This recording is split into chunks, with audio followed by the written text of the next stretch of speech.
Yeah, I think it's been a wildly entertaining first half. So first of all, let's start with this. Dyersville, Iowa. Now, of course, all I remember of John Smoltz is Major League Baseball, but I think it got a huge rating last year. In fact, it got the biggest regular season baseball rating since the 90s. And it was awesome to see the Yankees in a cornfield. It's just crazy. And it reminded me of a minor league game. I worked in the minor leagues for years. I was surprised how the players took to it so much last year. They were really into it.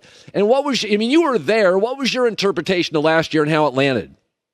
Yeah, that's exactly right. Look, we're creatures of habits. When I played baseball, I looked at the schedule and I went, okay, we got to go here, we got to go there. And when there's an interruption to the schedule, you right away get a little ornery. And I guarantee you, both teams, they looked at this, where we're going, what? And then when they got there, I promise you, I hope TV did it justice. I know it did from the captured moments of the visual and the technology. But these players, when they ride down the bus of the dirt road, you can't believe this stadium. You can't believe your eyes, the setting. Now, the players are a little bit too young to really appreciate the movie and the meaning of the movie and the connection. Obviously, Joey Votto is a little bit older in that connection in the way that he tweeted. It's top moment for me as a broadcaster. We take for granted the stadiums, the cathedrals, and all the things that we do naturally. We just, it's another stadium. This is so different. You can't imagine there's a stadium in a cornfield, and then you realize maybe this should have been here the whole time. That's the way it feels. 160 acres of corn, Dyersville, Iowa. Capacity of 8,000. Last year's game was fantastic. There was a walk-off. It was Tim Anderson of the White Sox. So tonight's Cubs taking on Joey Votto and the Reds and the Cubs. First of all, it does feel a little top-heavy in baseball, but who cares? In the end, there's about 5 teams I think can really play it. I've said this about the Mets. I've watched the Mets in 2 or 3 series this year. I watched them. They really beat up on bad teams. It's the old Mike Tyson quality. If you gave him a bad fighter, he'd knock him out in a minute. He could you could get him flustered against better fighters. The Mets have that quality. They really beat up on average teams, and they're okay against good teams. But I've watched them over and over, and I got to tell you, John, I look at Scherzer. If I get Max, 2 times in a 7-game series, I like him. I feel the Mets, I don't know if they're the best team, John. I think they're my favorite team in the playoffs because of their aces. Your takeaway on what you've seen with them? It's the best team they've ever had since I've been there as a player and now as a broadcaster. It's the deepest team they have. They have all the right pieces and the makeup, and they've really done a good job acquiring people that are under the radar have really been the glue of this ball club. Now, you mentioned they've done it without DeGrom, and we know what DeGrom can do when healthy.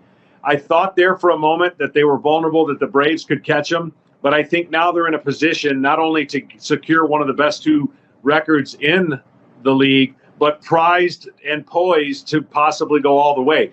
They've been trying this for a long time. Their injuries caught up with them over years. Yeah. And now I think their injuries, because of the depth, give them a leg up on the rest of the competition. And I'm telling you, that city has always been Yankees, Yankees, Yankees. And it's now they're no longer feeling like they're the little brothers. I think they're standing confident they can beat anybody. Yeah, they've got a colorful team. Scherzer's big passion. Buck Showalter's, kind of a tough guy. They've got a lot of components. Now, the Yankees are different. They lost a key component to their bullpen. Garrett Cole's good, but it's interesting about Garrett Cole. So he was viewed as an ace, and then, it's weird. Like, he's obviously great. But sometimes he doesn't feel like Scherzer in a big spot to me. He feels more like a 2 than a 1, which you know baseball more than I do. I just look at the Yankees and I just see holes. There are parts of them I see. You tell me when you look at them, is there a way to beat them? Are there holes, deficiencies you can spot? Yeah, there's a way to beat every team. But what the Yankees have done is they've improved their offense so that elite pitchers don't carve them up all the time. And that's where they were losing. They were losing in the playoffs to elite pitchers. I don't think that's the case now. I think their lineup has a lot more contact to it. And, of course, they've got to keep their guys healthy and get some of their guys back. You're right about the component in the bullpen. That was a heavy part of a hot arm that was really dominating. And I think they got to find guys to pick up the slack there. But I think they're a better team than they've ever been heading into the postseason. It's impossible to go at the rate they were going. You talk about beating up teams. That's what they were doing. They've hit the lull a little bit lately, but they're going to be in a position to win 2 of the best records, to get the bye and put them in a stronger position.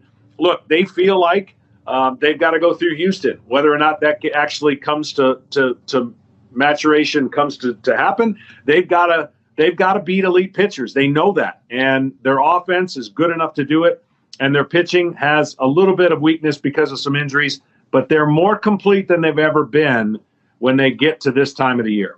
So the Padres go get Juan Soto. He's mashing it. I think he's hitting about 360 in the games he's played for them. But they can't beat the Dodgers. I think they've lost 17-19. I watched the series last weekend. They just could not create rallies. And that's without Clayton Kershaw. And Walker Buehler's not there for the Dodgers, who I don't know if he's going to come back. But you've probably had these. The Dodgers simply have the Padres number. They have had it for no question, John, for years.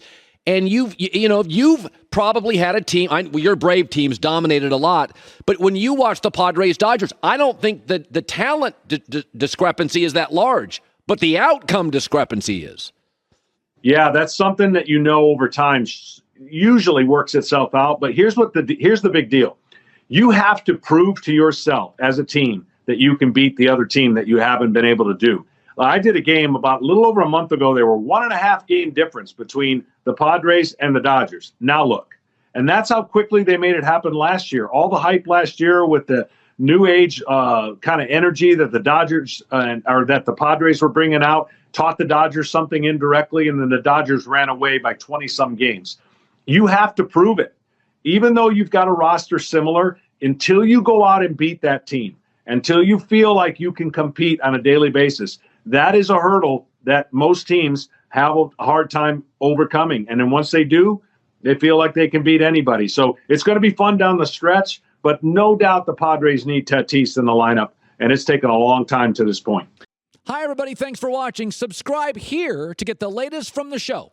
Also, be sure to check out more of the best clips from The Herd or go watch a few segments from other shows on FS1.